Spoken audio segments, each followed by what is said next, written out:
یا ایھا الذین آمنوا لا تقتلوا الصید وانتم حرم، دیکھو اہل ایمان جب تم احرام کی حالت میں ہو تو کسی شکار کو قتل مت کرو.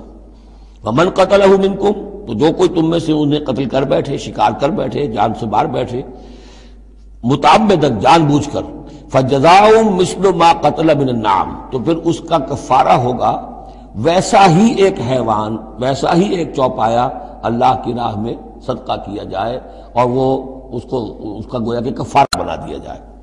کیسا ہے کہ اگر آپ نے ہرن مارا ہے تو پھر بکری یا بھیڑ، نیل گائے اگر مار لی ہے تو پھر گائے. اسی طریقے سے جس قسم کا، جس سائز کا اور جس اسٹیچر کا آپ نے وہ حیوان جو ہے شکار کیا، اسی کا اسے برابر کا چوپایا دینا ہوگا.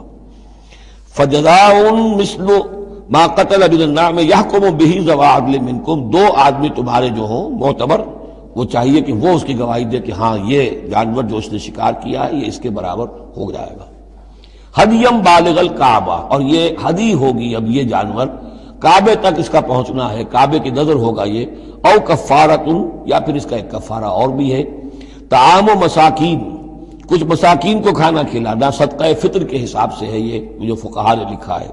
او عدل ذالک صیامن، یا اتنے ہی روزے رکھنا. وہ بھی دیکھنا ہوگا کہ جانور جو تھا، بکری تھی، ہرن تھا، کتنے آدمی اس کو کھا سکتے تھے، اتنے آدمیوں کو کھانا کھلاؤ، یا پھر اتنے دن کے جو ہے وہ عدل ذالک صیامن روزے رکھو. لیذوق وبال امرہ، تاکہ وہ اپنے کیے کا کی سزا جو ہے وہ پالے. عفا اللہ عما سلف، اللہ معاف کر چکا ہے جو کچھ کے پہلے ہو چکا. ومن عادا، لیکن جو پھر ابھی دوبارہ کرے گا، اعادہ کرے گا، فینتقم اللہ منہ، تو اللہ تعالیٰ اس سے انتقام لے گا.